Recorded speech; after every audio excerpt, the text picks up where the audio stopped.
आपके एग्जाम में पूछा जाता है ये डिफरेंस, ये जो डिफरेंस है ना भाई बहुत इंपॉर्टेंट है। 3 डिफरेंस भी पूछे जाते हैं, मैंने तो 5 लेके आ गया है ना। कोई सा भी आप लर्न कर लो, कोई 3 लिख दो, कोई दिक्कत नहीं है। तो फर्क क्या होता है आर्टरीज और वेन्स में, ये जानने की कोशिश करते हैं। देखो मैंने बोला आर्टरीज लेके जा रही है हार्ट से साफ खून को, ऑक्सीजनेटेड ब्लड को, और हार्ट में लगा है पंप। द हार्ट पंप कर रहा है ब्लड को, और जब पंप कर रहा है तो बहुत तेज प्रेशर से जाएगा, और तेज प्रेशर से जाएगा तो उसकी वॉल्स थिक होंगी। तो मैंने बोल दिया पहली चीज तो हो गई भैया, इसकी वॉल है आर्टरी की थिन, जबकि वेन्स के केस में नहीं होता, वेन्स की वॉल होती है थिन।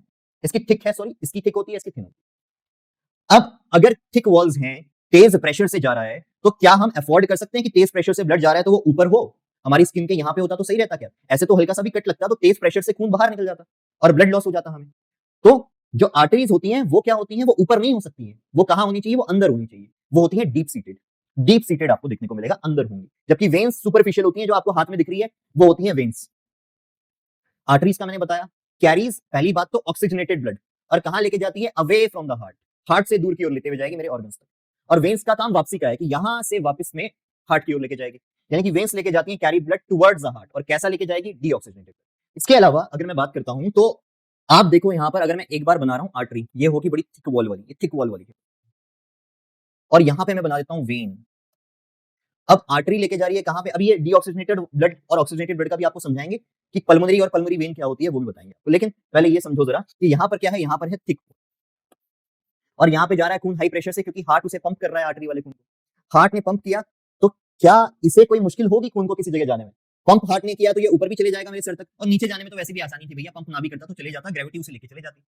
तो यहाँ पर किसी भी तरह के वाल्व की जरूरत नहीं है। वाल्व क्या होते हैं, वाल्व आपके ऐसे स्ट्रक्चर्स होते हैं, फ्लैप लाइक स्ट्रक्चर्स होते हैं ऐसे, जिनका काम होता है बैक फ्लो ऑफ ब्लड को रोकना। ये वाल्व जो देखने को मिल रहे हैं, इनका काम होता है to prevent back flow of blood. ये लाइन आपको ध्यान रखनी है, यानी कि ब्लड को नीचे गिरने से रोकने से मदद करते हैं।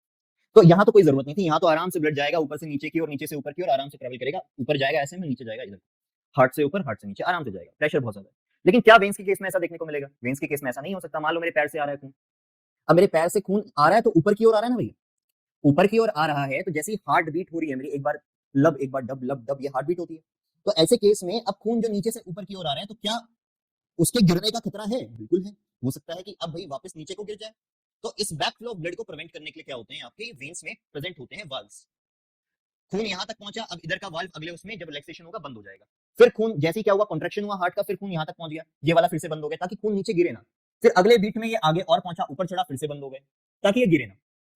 तो इस बैक फ्लो ऑफ ब्लड को रोकने के काम आता है कौन सा, वेन्स में प्रेजेंट होते हैं वाल्व्स। ये वाल्व और भी जगह प्रेजेंट होते हैं, लेकिन पहले अब हम यहाँ पे ध्यान रखेंगे कि आर्टरीज में वाल्व्स प्रेजेंट नहीं है, वेन्स में वाल्व्स प्रेजेंट है।